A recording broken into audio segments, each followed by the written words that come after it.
Okay, we've got a couple of our usual suspects here in the room. So welcome you guys to our John Lavenia Success Mastermind Book Study Group for Monday, the 21st of March, 2022. Happy spring equinox to everyone. Is this the equinox? Stewart would know. Yeah? Okay, good. Yes. Good. I believe it was yesterday officially, but yes. Oh, okay, very good. Well, I noticed today when I got up that the sun was a lot further north than it when I moved here. So I moved here in New Year's, right? And the sun was pretty far south when it was rising, and now it's like right there, straight up east. So good times. Hey, Lindsay, welcome to the call. So today we are covering chapters 3 and 4 from Oren Klaff's Pitch Anything. An innovative method for presenting, persuading, and winning the deal. Big departure from other stuff we've read, but I'll tell you what, this stuff turns me on. I hope you're getting stuff out of it. I know Linda's getting something out of this. Hey, Linda, glad you're here. Linda's got a weird screen thing going on. Linda, are you doing Blair Witch? Driving. Okay. Oh, it almost looked like America's Got Talent audition with like the lights in the dark.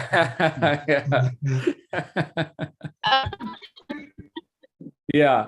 So Blair Witch lighting has been popular lately for people. Good times. So wow. So two, especially chapter 4, but two profound chapters. I really love every chapter of this book. But status and pitching your big idea.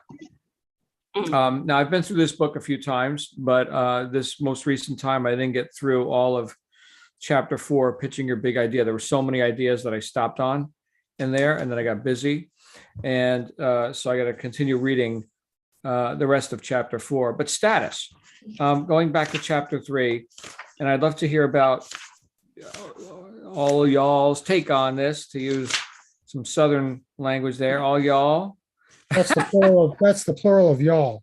That's it. All y'all. Plural possessive, all y'alls. Yeah, all y'all. But one thing I'll put our attention on right now, because a lot of times I know, all right, so let's say you're not in the boardroom, you're not, sitting there, getting past the beta traps, and now you're going to talk to Mr. Big. So let's say that's not your world. Okay. Still, regardless, there's going to be situations, and there have been situations, where it would be good for you to capture some of that local star. What did he call it? Local Star power. Yeah, star power or whatever, right? So I think the example that makes the most sense for all of us, because we're all in situations that change, daily, is the cardiac surgeon and the golf pro. So you guys got the visual on that, hopefully, right? So here's the cardiac surgeon who makes more money than the golf pro. By the way, I took lessons from a golf pro, and he's right. They're like regular guys. They're not. I mean, what does it take to be a golf pro? I actually, the golf instructor who I took lessons from told me, he's like, all you got to do is earn a certain amount of money playing golf, like in little tournaments and whatever. You got the $200. I think it was $200. In fact, I think once you've made over $200, you're considered a golf pro. That number may be wrong, but it was like startlingly low. Now you're a golf pro, right? So what do you get to do? You get to give lessons for $20 to John Lavenia, right? So the golf pro doesn't have the status of the cardiac surgeon, and yet on the golf course or at the driving range, as it were, right? You way outrank the cardiac surgeon. So where in life can we see us using that? And capturing that local status, being the alpha in that situation. Well, I do it all the time in the sales world, right? Because I know, just like the golf pro knows stuff that the cardiac surgeon does not know while on the golf course. Okay. I know stuff about this product, this opportunity, right? This offer. And the only way in is through me. If you want a better golf swing, you're going to go talk to the golf pro. I don't care how great you are in cardiac surgery. You're going to be, now I'll reprimand you, right, for holding the club wrong and whatever the situation is, because of where we are. So here's the question, you guys. Do you experience status, or can you manufacture status? And have you seen this work for you? Any examples? Come on out. What do you guys think about this? Hates me for. Go ahead. We're live. We're on. Well, I'm going to use a new thing in this book. I have had that experience in my new sales position. Sure. I don't know that I've manufactured it yet. I think I've just had it by luck so far. But I'm planning to use one of his techniques. I don't know, it was in the other chapter of this one. I can't forget. I'm so glad that we're able to get together now because I got another meeting really right after this. So that immediately puts him, I'm not trying to be, put people off. That's not my thing, but I need some status for myself.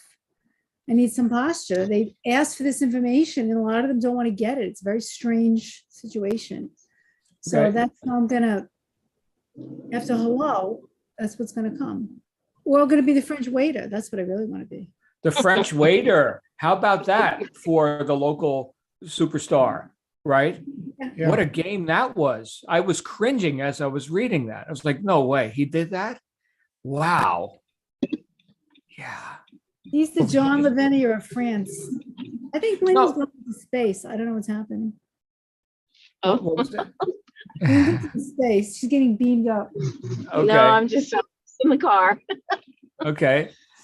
So the French waiter, great example. So here they are. Here's Oren, who's got, the fat wallet, showing up in Paris or wherever they were. They're going to go to this fine restaurant. And the waiter set him up to be the beta just like that. So what would you like to drink? And he's got the wine menu, which is huge. And he picks a very nice, expensive wine because he's, before he even got there, the maitre d' kind of, made him wait for 15 minutes, right? So they're kind of getting him in the position to be the beta. And then the waiter says, oh, you know what? Well, what are you guys going to be eating? Because that wouldn't be the right wine for that. So set him up to be the subordinate. This was all calculated. All right. Now, Oren noticed that because he's been studying these sort of, frames and pricing and using his words for a long time. What did he say towards the beginning of the book? He's got over 10,000 hours studying this kind of stuff, this kind of psychology.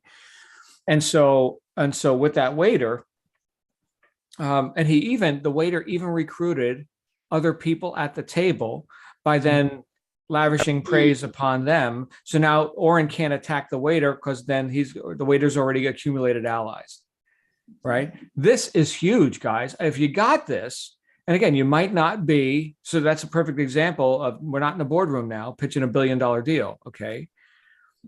So you might not be in those high stakes situations, but when you've got the ways to establish the status, you've got those in you, it just happens kind of automatically. How many of you have been on one of my sales pitches for, let's say, a webinar? Have any of you seen a webinar that I've done recently?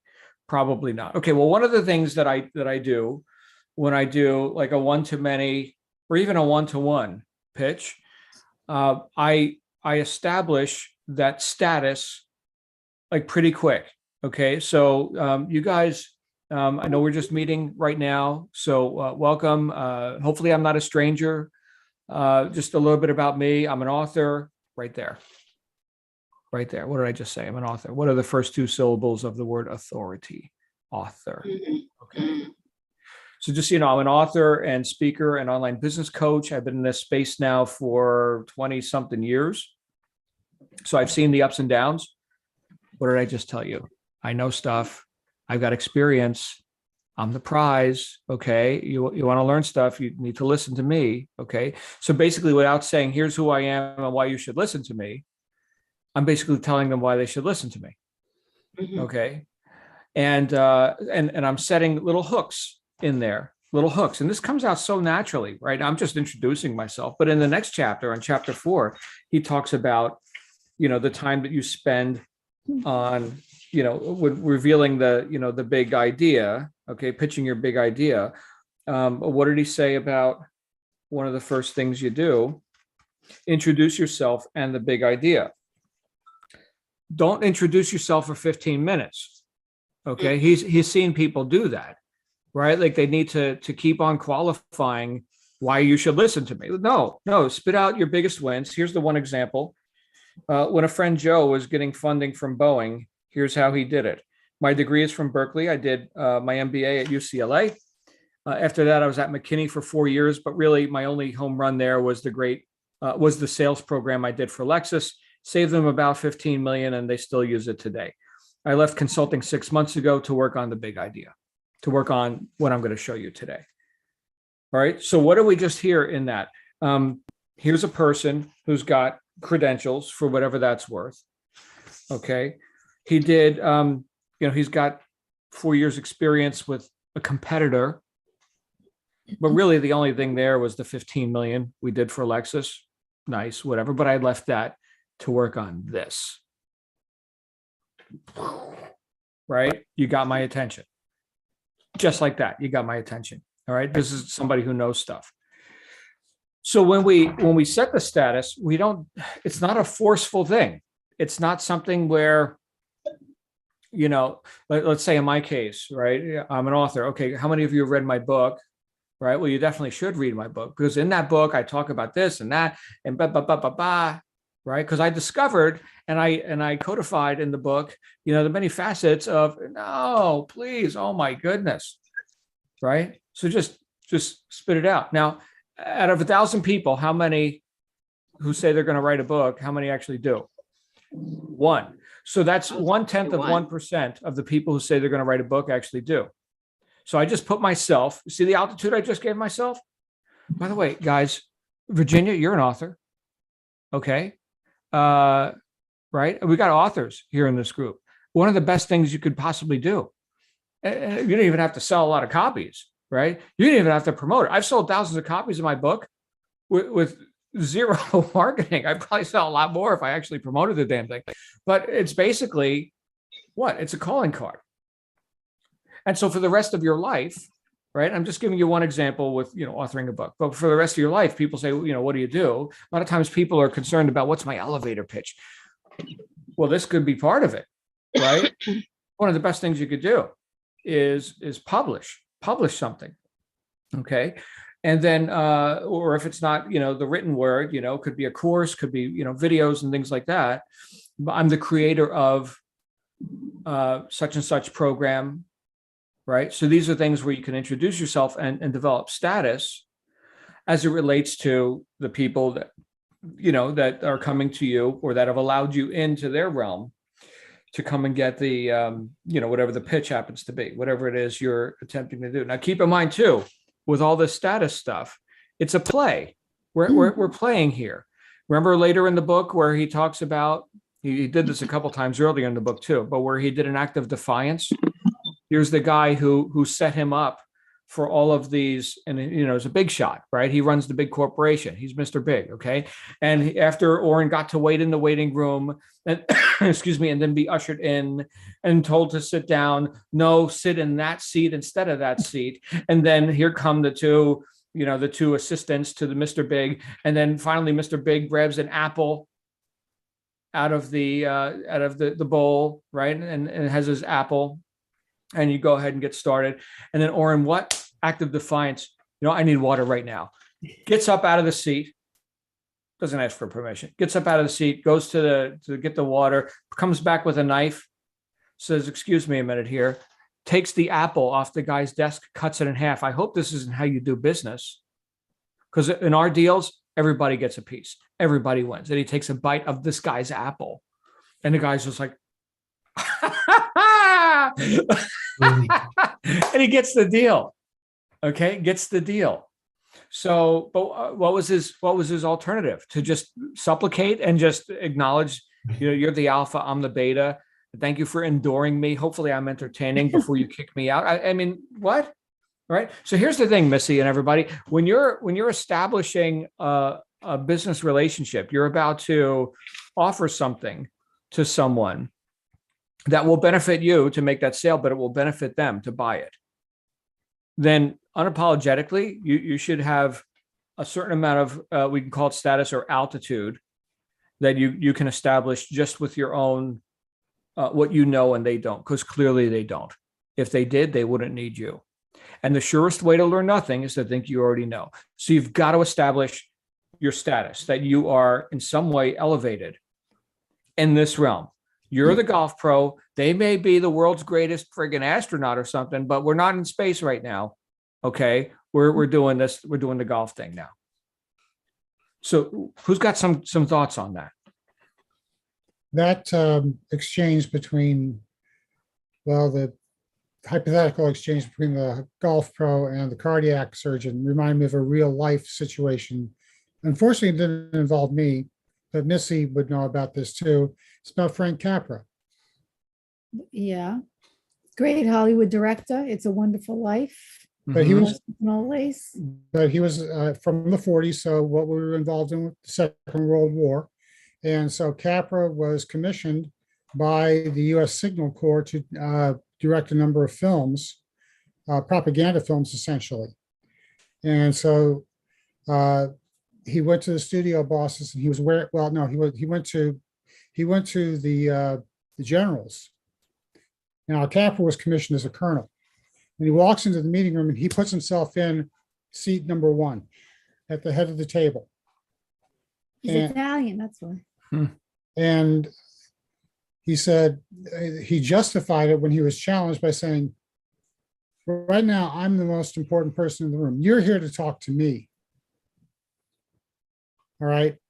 I have to sit in this seat because I'm calling the shots here. You're asking me questions. I'm giving you the answers.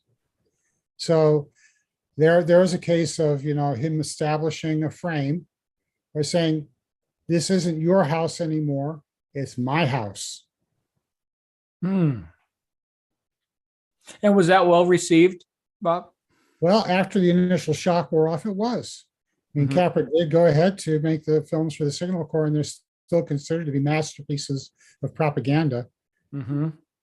What's that? Don't call it propaganda. There's nothing wrong with propaganda. Well, it sounds Nothing. dirty. Well, there can be a lot wrong with propaganda, but we see it today all over the place. Just turn on CNN. Actually, don't turn on CNN. But okay, but I get what you're saying, right? So he was there for a purpose, and he was the expert, and they were not the expert. And in that situation, there's probably a good amount of bureaucracy, right? And now we need to have a committee meeting, and we need to ask 10,000 other people what they think. No, you don't. No, you don't. I'm taking command of this. Well, you asked me to take command, so I'm taking command as Right. of this moment. I don't care how many ribbons you have on your chest, how many stars you have on your uniform. Okay. I'm the guy who's supposed to be doing this job, so I'm the guy that's going to take charge. So you've given it to me, I'm taking it. Beautiful. Beautiful. Thank you, Bob. Who else has a thing where you've captured local status? I built my whole career on situational status and local star power. And I'll elaborate more in a minute. But I mean, essentially, I got people from all walks of life, but mostly affluent, world traveling, educated, high powered people that are showing up at some wilderness trailhead, to go for a hike, right? And whatever preconceptions those folks may have about, we're going out with the llamas or whatever it is, I need to sort of take that prejudgment, to go back to James Allen, and turn that into frame control, local star power, and situational status. And I'll get there in a minute, but the thing on beta traps was fascinating to me. And more of a play on every social interaction is a battle to the death of the frames, the frame collision kind of thing. He starts out chapter 3 by saying how other people view us is critical to our ability to establish frame control. It's critical to our success, whether we're pitching or just any kind of business relationship. The moment you walk into a room, everybody knows instantly who's the alpha, who are the subordinates, who's the dominant. The beta traps are meant to keep us in a subordinate position. And what I thought was interesting, I mean, as he was describing these things, yeah, it can really, I think it's obviously very relevant when you're talking about the salesperson who's going in to pitch Mr. Big or, the board or whatever it is. But when you think about it, every doctor's office you've ever been to, every dentist, every lawyer, every whatever, is the same model of, the lavish reception area, the big desk, usually a very high desk that, the person sits behind, can barely see you because you're really not that important. And all those things that he ticked off, from the lobby to the reception desk to the furniture. And then, of course, the deeper you get into the nest or whatever you want to call that, the dragon's hoard, the more lavish, the marble floors, the wooden furniture, the steel and the glass and all that, and you're constantly being, smacked down by whether it's, the opulence or the status crushing. The whole thing is essentially designed to make us feel subordinate and lower our status. I thought that was interesting. He said, even after all those things, then he talks about the public meeting place. Oh, hey, let's just go grab some coffee, right? And here you are, trying to have a business meeting with somebody in a public space, and somebody comes over, hey, Bill, how's the wife and kids? And all of a sudden you don't exist or whatever, right? The worst situation. And then he talks about the trade shows. And I've been to lots of trade shows, and fortunately, again, I'll do these expos, these outdoor expos, and I'll bring a couple of llamas with me, and I'll have my booth is essentially this mega attraction that everybody wants to be a part of. But I still would not pitch anybody on anything important. At that point, people are coming to us, again, local star power. Oh, how cool. Can I feed the llamas? Blah, blah, blah, blah, blah. Hey, what do you do? Oh, yeah, we run these wilderness trips in New Mexico. It's fantastic. But not like, hey, let me, pitch this important idea to anybody, because that's obviously, he said it's the worst venue, to be able to pitch anything to anybody. You know what, Stewart, on that note, I've had people come to me and say, hey, John, we are going to rent a booth at the trade show and hand out cards. And I say, no, here's what you do. If you're going to the trade show, go as a customer and get everybody else's cards, right? That's how you work a trade show. All right. No kidding. Yeah. Oh yeah. In my experience, those are some good places to network, not a place to, pitch anything big, and to never have any real expectations about outcome on all that. Honestly, I would imagine with a couple of llamas, that's a spectacle. I mean, oh my goodness. Right. And I'm fully aware that wherever I go with a bunch of cute fuzzy critters that I'm a spectacle, or that we're a spectacle. And that's definitely part of it. And I think that the challenge, not much of a challenge, but to take that sort of momentary affinity or what would you call it, point of interest or whatever, and turn that into frame control, right?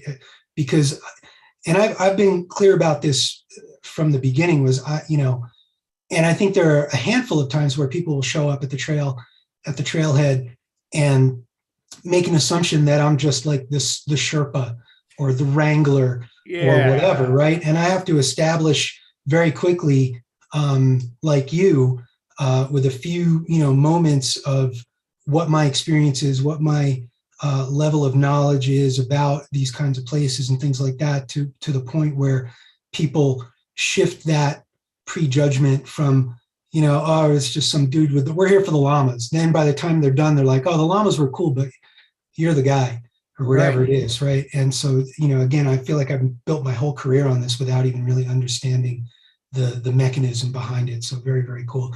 He says that observing power rituals and being polite and nice and kowtowing to sort of the regular formula of how we think we're supposed to act is like the worst mistake that you can make, because you're just lowering your social status. And I don't care whether it's a pitch or any kind of business situation or whatever, any kind of social situation, right? That you're immediately saying that, I have less power or less social status. He says that in those situations for the business pitches and the morning meetings, everybody's really glad to like get out of their office and go to the conference room and have coffee and a donut and check out the morning entertainment, and that you're essentially the court jester. But nobody really gives a shit about what it is that you're pitching, and you really have a few moments to really capture everybody's attention and make use of that. In any situation, he said, in most cases, we enter new business settings at the lowest social position, right? That there's a pecking order, right? And I was saying that, within a moment's notice, you walk into any room and you know what that pecking order is and typically where you stand, right? And if it's a new situation, even if it's a party, a dinner party or whatever, and you're like the person that walks in and you don't know anybody, right? You know, you're the low person on the totem pole or whatever it is. He talks about like real quick. So this is all croc brain stuff, what he calls the crocodile brain, right? So notice that none of us during our little chat here tonight have brought up spreadsheets and statistics, right? But the main concern that we all have is the social interactions, which we can go really deep into, right? He says that in the next chapter. It's right. You're going to get into details. It's just not going to be, spreadsheets and statistics per se. I mean, you'll state the facts, but we got to keep impinging on the croc brain, which is very, very interested in social status, in win-lose, right? Threat, gain, right? So all those things, I'm engaged now. I'm engaged. Yeah. Stewart, thank you. Back to you. Well, to bounce off of that, he talks about the person who jaywalks across the street, and if you have an obvious elevated social status, whether it's by the way you carry yourself, chin up, or the clothes that you wear, if you have a nice Versace or a Gucci or whatever versus the hoodie, and the slumped over versus the high power person with the briefcase, right? People are going to follow you, right? And that goes back to what you were saying, where it's this primal croc brain survival mechanism to follow the alpha, because if you follow the alpha, you're more likely to get food, you're more likely to survive the night in the cave with the clan or whatever it is, right? I constantly go back to this, when we talk about like fear of not being accepted, right? I always go back to this fear of exile. To me, is one of the most prominent fears or primal fears that we have. And it's like whether the alpha kicks you out of the cave and now all of a sudden you got to deal with the saber-tooths by yourself, or in medieval times where they would throw you out of the walled city, right? And now all of a sudden you're out in the wilderness, at the mercy of the wolves and the vagabonds and brigands or whatever it is. But that fear of not being a part of the group, right, or whatever that is so primal with us. And I think today, they call it FOMO, whether you're talking about fear of missing out and social media and things like that. But even in terms of sales, right, buy now, supplies are limited. You might miss out or whatever on this great opportunity or whatever it is. So, I think that's a big part of it. He said, this is to me the critical part. And this is where it all of a sudden started to ring true with me was, we can change our social status. We can change our social position, even if temporarily or situationally, right? And that's where he kind of gets into, the golf pro or the French waiter or the wilderness guy, right? So where it's like, the French waiter and the CEO or whatever, to me is the same kind of situation where all of a sudden I'm out in the backcountry with people that, have lots of zeros in the bank or whatever it is.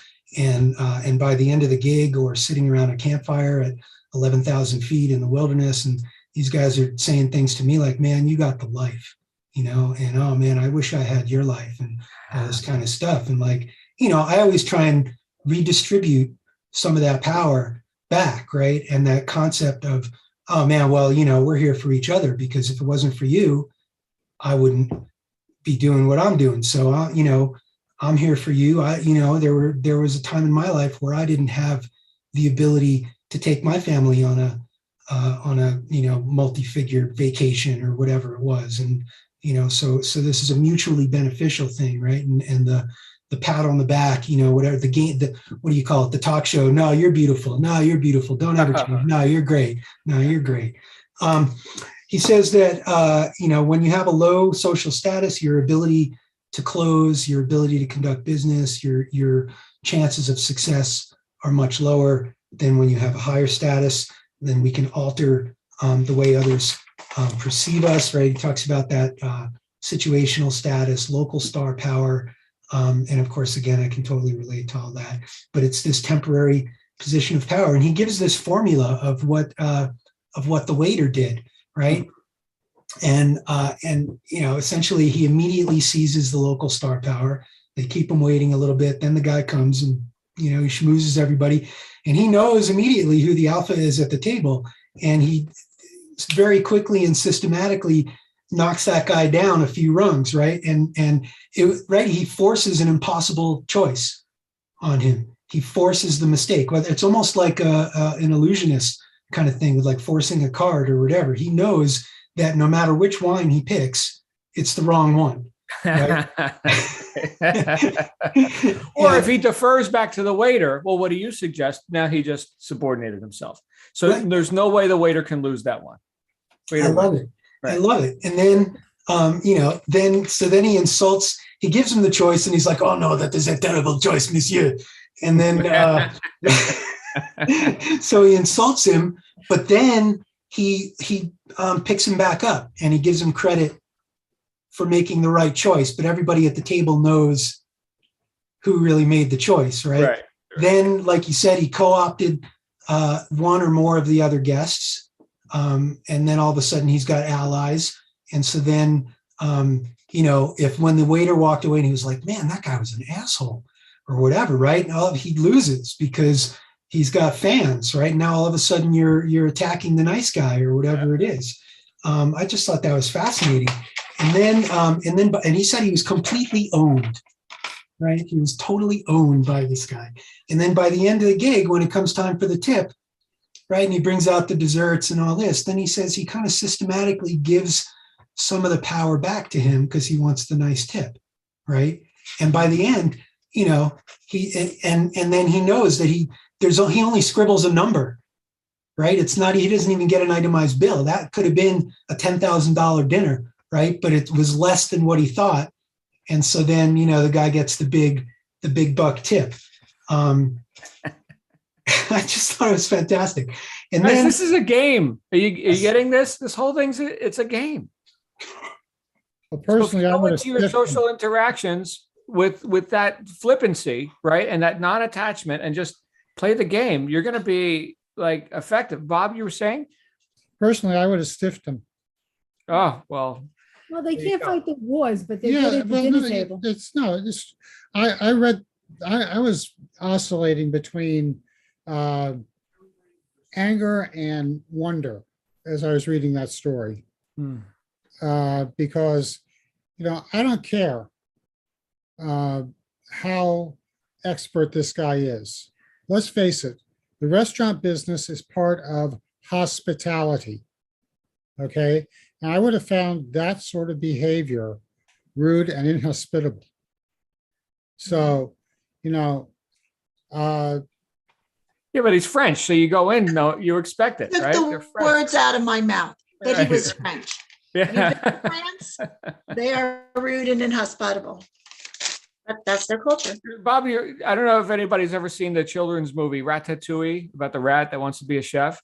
But there's one scene in the movie where, the French cooks are being interviewed, and the girl says, we don't need to be, we have to go. We don't mean to be rude, but we're French. Goodbye, everyone. Right. So honestly, it reminded me of the restaurant scene in The Meaning of Life of Monty Python. And the guy, goes in there and he's like, oh, monsieur, and John Cleese is the waiter. And he's like, oh, will you just have this this, would you like a mint, right? And he like eats all this stuff, right? And he's like this big giant guy or whatever. And he's like, oh no, fuck off. I could have another bite or whatever. And then he gives him the mint and the guy totally explodes. But it was like, you know what I'm talking about. I Classic. love Monty Python. Oh man. Oh. Well, I know you want to get to the next chapter, but I thought it was interesting how he kind of compares that to like the traditional way of conducting sales, right? Where it's about building rapport and features versus benefits and overcoming objections and trial closings and sort of the standard way that business sales in particular have been conducted over the last 50 years or whatever it is. And those typically, you know, when you have savvy people, whether it's, you know, people you're being, you know, you're pitching to or whatever it is, right, that they can see that kind of those tried and true techniques kind of a mile away. So I really appreciate kind of the fresher approach, which really is the original approach, right? Because we're talking about croc brain, and it's really just the way our brains, you know, perceive things. He's kind of, you know, he gets into this thing about alphas have to constantly work and fight to maintain their status, right? And to a certain degree, that's a disadvantage, right? Because those kinds of people are always feeling like, you know, trying to preemptively address any threats. He said they surround themselves with a moat of beta traps and subordinates and things like that, so that even when they get visited by their corporate superiors, that, you know, they're still trying to keep up airs or whatever it is. Beta traps, you know, are meant to demoralize us. And by the time you realize you've been beta trapped or whatever, you might as well go home. He talks about Bentonville and Walmart, right? And I think we've all heard the stories of the salespeople, especially through e-commerce, right? I mean, I remember, you know, learning early on about, you know, if you go private label and, you know, you're trying to, you know, pitch your products to Walmart, then, you know, you essentially, you know, it's gatekeeper after gatekeeper, and the whole thing is meant to beat you down so that by the time you leave, you know, you're essentially paying Walmart to sell your product, or you have, you know, no margin left at all, right? And he said even he, you know, wouldn't have the fortitude to do something like that. He talks about, what did he say? Something? Oh, I think he said the trade show pitch was like even he said a ninja, some kind of a ninja, a frame control ninja, you know, couldn't handle something like that. But anyway, fascinating stuff. And then you talked earlier about the elevator pitch, and it reminded me, we had something here recently at our local ski valley that they called the ski lift pitch. And it was kind of this, you know, like a Shark Tank kind of thing that was hosted at our local ski resort. And you got, you know, the time it takes from the ski lift to, you know, leave the base to get to the lodge to make your pitch or whatever it was. And they had different entrepreneurs, and, you know, it was kind of an interesting thing. And then yesterday, I got a call from a guy who's putting on an outdoor economics summit with the state of New Mexico's outdoor recreation department. And they wanted me to come to this press conference that they're having on Wednesday. You know, and I've been involved in ecotourism and all kinds of stuff over the years, and from an organizer level and working with businesses and interfacing with the state and things like that. And it looks like they want me to be a panelist at this conference. This is like so it's kind of like the outdoor rec conference is coming to Taos this October. And so, you know, the person who's putting it on reached out to, but again, local star power, right? So good stuff. Now I'll confess, I didn't read chapter 4. And so I really want to hear your take on the points for the big pitch. Chapter 4 is huge, guys. Anything else on status? Catherine, Bob, Missy, Linda?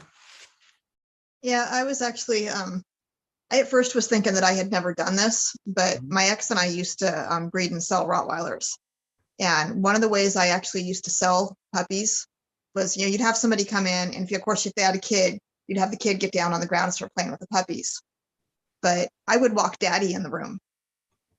And he was 130-pound Rottweiler, absolutely big, beautiful angel dog, you know, outweighed me by 25 pounds, you know. Walk in with this dog, and I tell him a story about how that he was known to slip his kennel because our neighbor had a little girl that was colicky. And when she couldn't get her baby to quit screaming, she'd put the baby out on the front porch in the swing. And our dog would get out of his kennel, go over to the neighbors, and spend the day laying underneath the baby's swing because he was so concerned about this baby crying. Boom, those puppies would go so fast. Sure. It's just, framing and status. You've Sure. got the great big beautiful dog, and everybody wanted the puppies. Awesome, Catherine. Awesome stuff. Yeah. Now, something that Stewart had mentioned, that Oren said, all this, traditional sales and building rapport and trial closing and all this. While there will be in the boardroom, they're looking for that stuff. The people with the Rottweilers aren't looking for that. They're not like, they don't have their defenses up like that.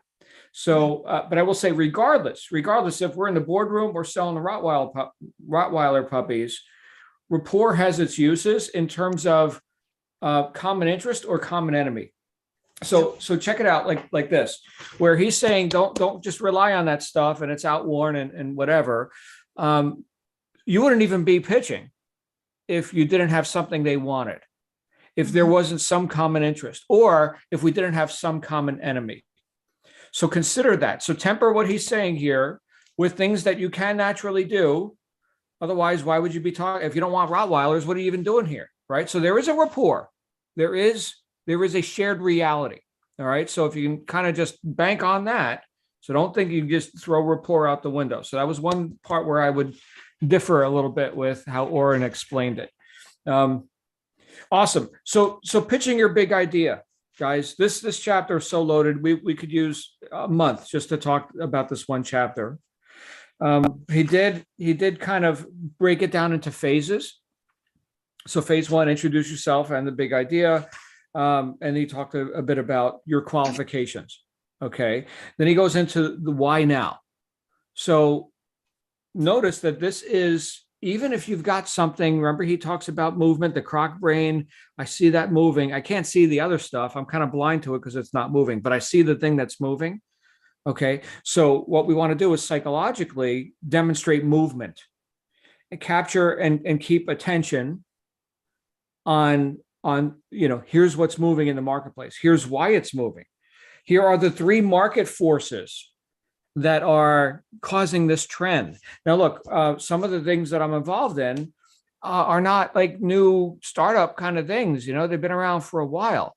And yet, why do sales go in cycles, right? Because we could see market trends. We could see how people, for their reasons, which may not have been real to them yesterday, but now because of modern times and the trends and what's going on, now they're interested.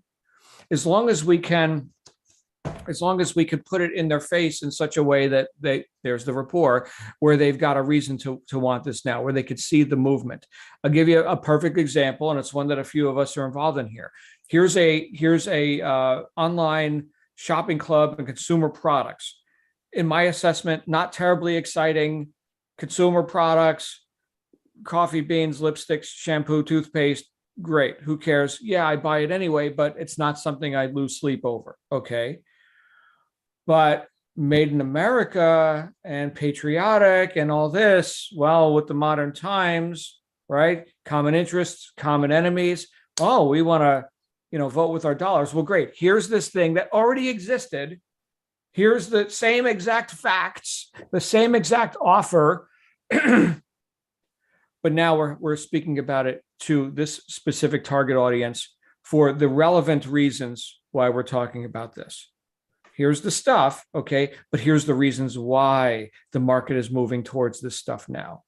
And it's not a new thing, but this approach to it is a new thing. And we could see sales cycles go like that.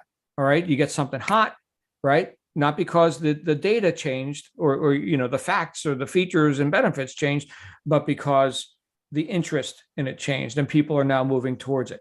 And we could see, now that's subjective, okay? But we can also see objectively where technology, and he said it right here in the book, technology can wipe out entire industries or create entire industries. The example that comes to mind immediately is film, like Kodak, photographic film, vinyl records, although that's made a renaissance, I guess. People are for nostalgia. My daughter's got a record player. She couldn't live without one. She just had to get a record player.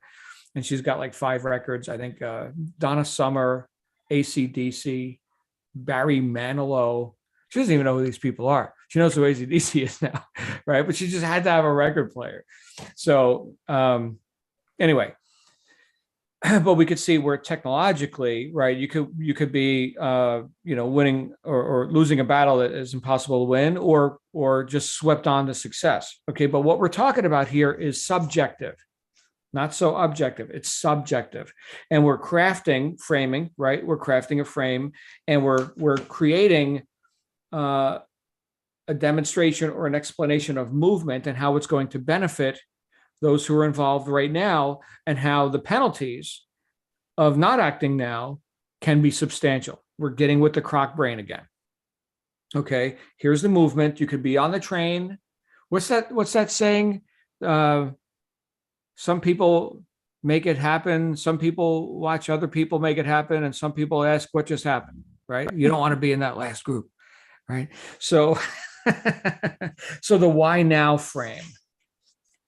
Because look, we are, again, back to the croc brain, we are reticent to make decisions sometimes. I like my stasis. I like my little comfort zone. Okay. And I don't like risking unnecessarily.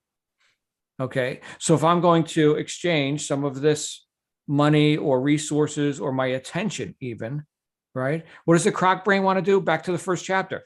It wants to ignore you. Are you a threat? Oh, you're not? Okay. Well, can I ignore you then? Right? So you're either a threat or you're to be ignored unless you got something really sexy, right? Can I eat you? Can I mate with you? Can you give me gold and the riches, right? So now I'm interested, okay? But the croc brain doesn't want to be bothered with probabilities and your damn statistics. Moving on. Guys, jump in here on any of this stuff. Moving on. All right, nobody's jumping in. Okay. Here, this part right here, we got to talk about. Listen to this. It's a long way to the top if you want to rock and roll. Stewart. Oh, now I'm hearing Brian Johnson. Okay, so listen to this. Introducing the big idea. This does not take 15 minutes. It takes 1 minute. You don't have to explain the big idea in great detail. Oh, I know you want to. It's instinctive. First, introduce yourself, then dive into details. I get the same urges, and this seems like the perfect time to do it. But it's not the time for details. Your target doesn't want the deal yet. So the pitch temperature is cool. In the next chapter, we're going to be getting into hot cognitions, right? Which he explained what that is previously. Lots of details will turn it cold. So if it's cool, you're going to turn it cold by getting into details. The details can come later. First, you will establish the big idea, or as some people call it, the big reveal, using an idea introduction pattern. The venture capitalist Jeff Moore developed this pattern in 1999, and it still works today. The idea introduction pattern goes like this. 4 target customers, okay, so 4 CEOs, 4 home business professionals, for e-commerce people, for llama kings, okay, who are dissatisfied with the current offerings on the market, right? Your crappy, sunglasses, whatever it is. My idea product is a new idea product category. In other words, we're going to disrupt and overtake the thing that you're dissatisfied with. That provides, here's the key solutions. Here's the grail, all right? That provides the grail, which is what you want. Unlike competing products, my idea product is such and such. Here's an example of a quick introduction for the big idea called the Energy Tech 1000. So listen to this, guys. If you've ever had the question, I need help with my elevator pitch. This is the elevator pitch. Couple that with, hey, I'm Linda, and I'm this, and these are my accomplishments. Here's the big idea, right? So here it is. For companies with large buildings in California and Arizona who are dissatisfied with their aging solar panels, my product is a plug and play solar accelerator that provides 35% more energy from old panels. And unlike the cost of replacing panels, my product is inexpensive and has no moving parts. That's it. The big idea can be introduced with this pattern in about 1 minute. Here's another example.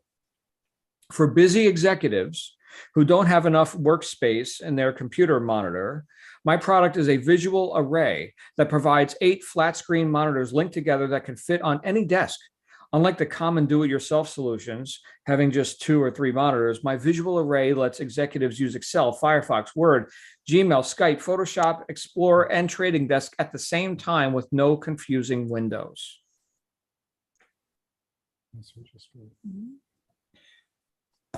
Yeah.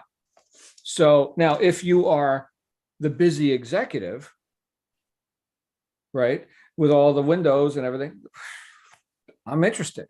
You're going to make that's sexy. Wow. And you didn't even have to say it, but guess what? The guy down the hall, the other CEO guy, he doesn't have it. You could be the first. Okay. So look for all the hook points. Like, what do they want? What do they want? What do they want? And then present it in a way that here's the exclusivity, the scarcity, the status, right? The prestige, the comfort, the ease. And then on the opposite side, here's the avoidance of pain, right? Here's what the competitors do. Here's the crappy thing over there that you don't want. You don't want that bottle of wine. No, monsieur. Right. Who's got some thoughts on this? There's a lot more to this chapter, but we're going to run out of time here really quick. I think my favorite part was when he was in the one meeting and no one was interested. So he just goes back and starts taking his paperwork back, the prospectus, and he's like, okay, well, you're not interested. Mm-hmm. You know, and all of a sudden they're like, oh, wait, no, now we want it. Right. Take I away. love that. Okay. That was similar to his other encounter in the same chapter with John you talked about earlier, where he was definitely put in the beta position, but he reversed everything by taking the guy's apple. Mm-hmm. Okay? And you know, he essentially threatened to leave. He was halfway out of his chair, said, well, I've got other things to do. And they said, no, don't go. Don't go.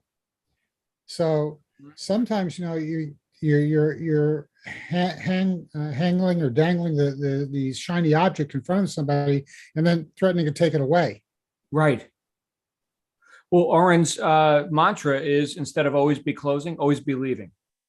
Yes. Always be leaving. So that takeaway, and you know, I heard it said, this was, oh my goodness, 20 something years ago. I was listening to a woman was talking about her network marketing business and how she was prospecting, generating leads and prospecting. And she got some guy on the phone, and he's Mr. Dominant, and he's Mr. Big, right? And she's prospecting for her network marketing business. All right, Missy, what are you selling? And she said, actually, this is an interview, and right now you're not doing so good. Yeah.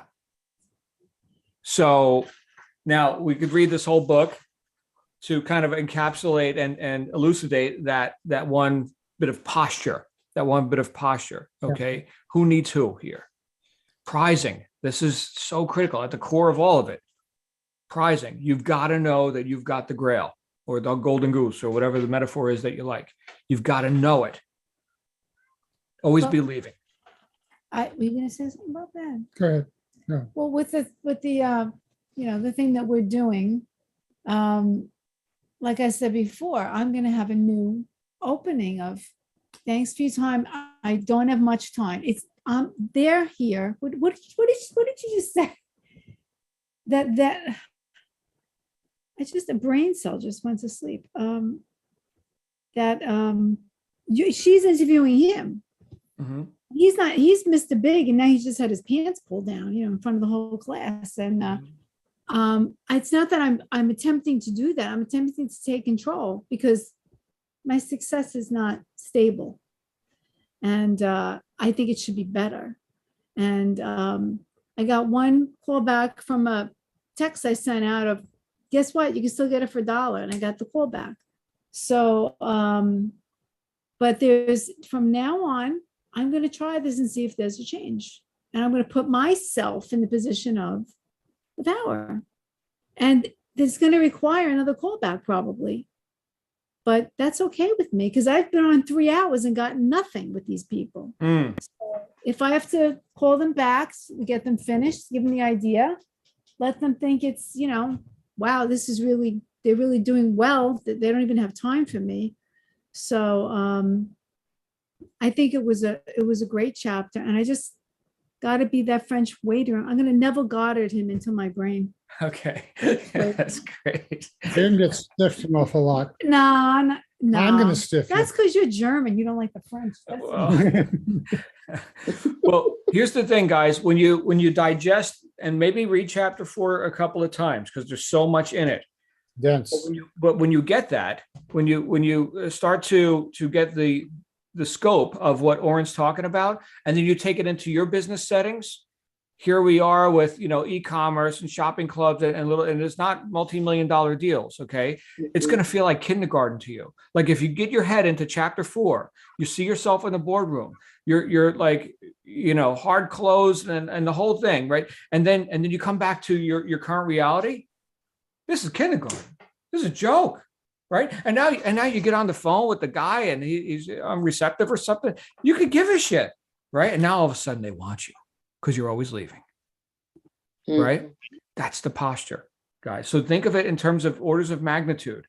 Oren's playing at orders of magnitude greater levels than what any of us here have confronted. And I've done some big deals, okay? Not like, $100 million, airport deals and stuff. But relatively speaking, this is very, very doable. So Can I just jump in here at the Please. end? Okay. I've, in my spare time, get a YouTube feed from something called the Culture Mafia. mhm. Effectively, it is it's all orbits around the Godfather movies, and these people put up these short videos about the Godfather and analyzing different aspects of. Well, one thing came up, and someone is now doing a series on the Godfather and the 48 Laws of Power. John Stewart, John Stewart's nodding. You've read it, you've heard of it. So yeah, I was compelled to go out and get a copy of it for myself. And it's interesting that many of the things that are going on in this book are reiterated in the 48 Laws of Power. Yep. So great minds read alike. This is a long one, guys. Yeah, I wouldn't recommend it for a book study, but I would recommend it for anybody. It's just a wonderful supplement to what we're doing here with Pitch Anything. Mm-hmm. Yeah, if you guys want to really dig in, Robert Greene, who also wrote The Art of Seduction. There you go. What is Yeah, just show this book. Nice. Oh, you got it. Oh, Yeah, where have you been? I don't know. You've been French waitering. That's right. Yeah.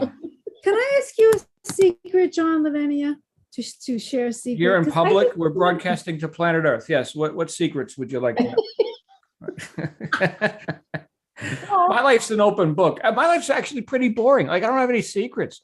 I can't imagine how some of these politicians do it, man. My goodness, all the scandals and stuff. I just have split eyes. I That's why. work and yeah.